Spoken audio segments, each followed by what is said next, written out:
In this video, we'll demonstrate why critics stopped saying that the Greek in Daniel proved late authorship.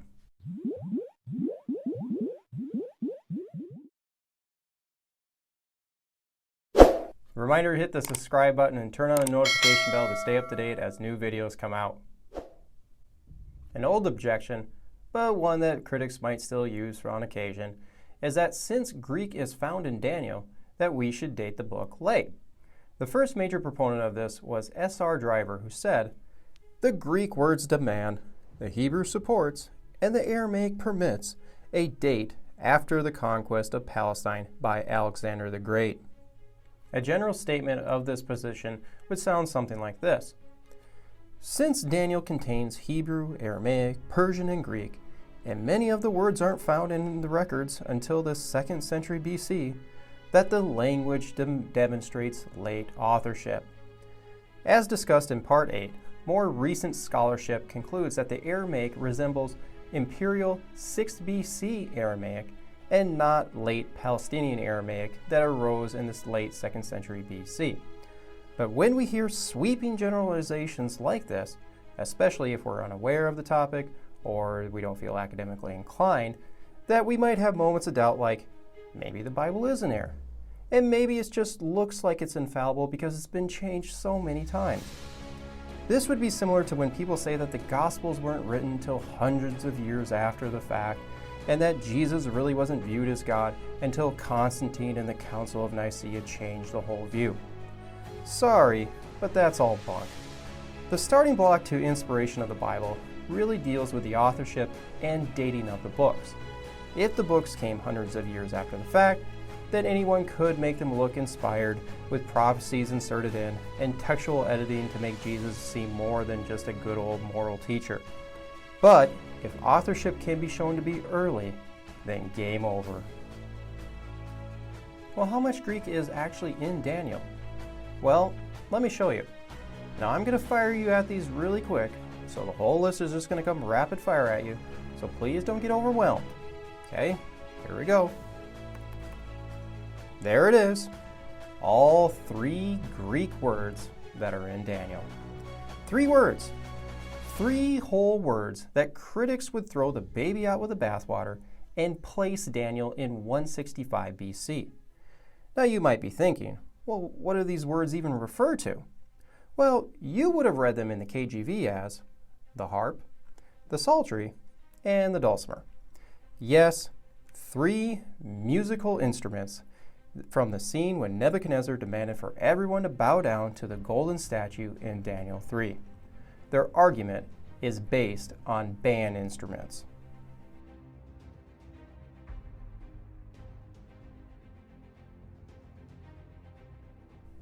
Something to note about these words is that they are actually written in Aramaic in Daniel 3.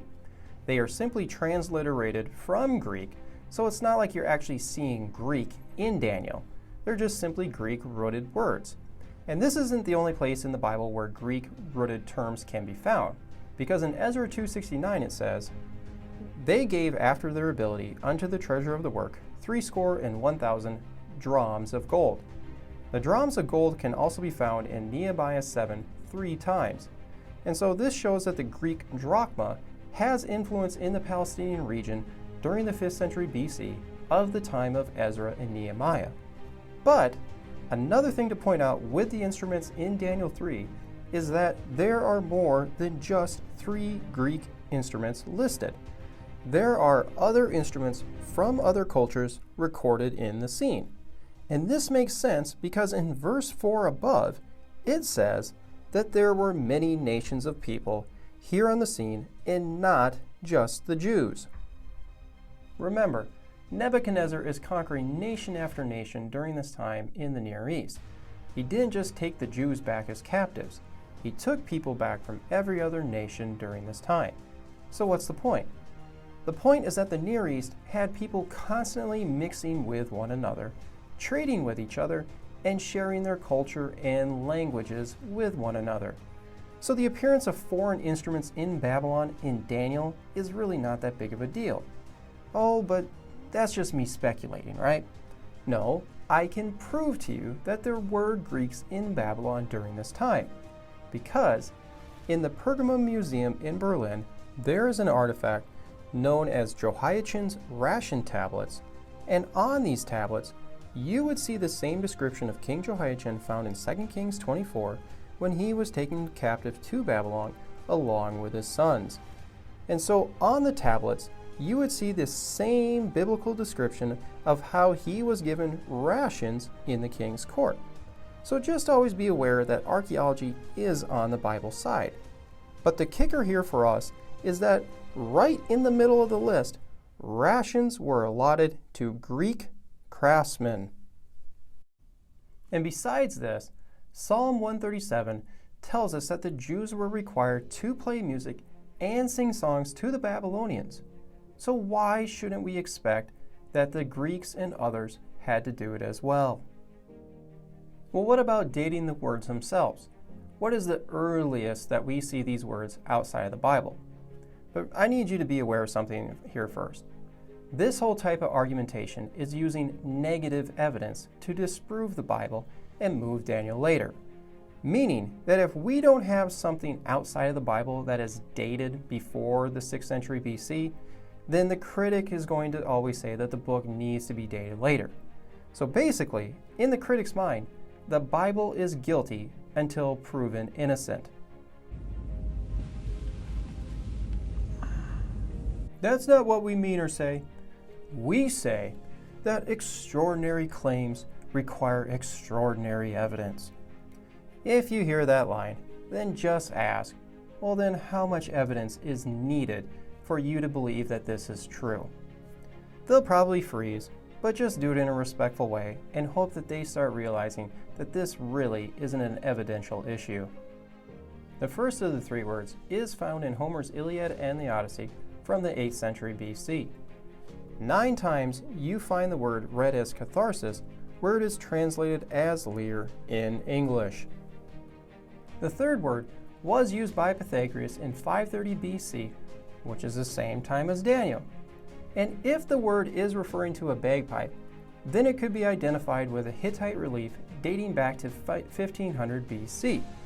So, 2 out of the 3 words are dated at or before Daniel's time. The second word is still unknown to us, so it really can't be dated anywhere. But here's the stressing point to make with critics. If Daniel was written late in the 2nd century BC, then why are there only 3 Greek words found out of the 9,000 that are in Daniel? You would be basing your conclusions off of less than 0.1% found in the whole book. You would never do this with any other book other than the Bible.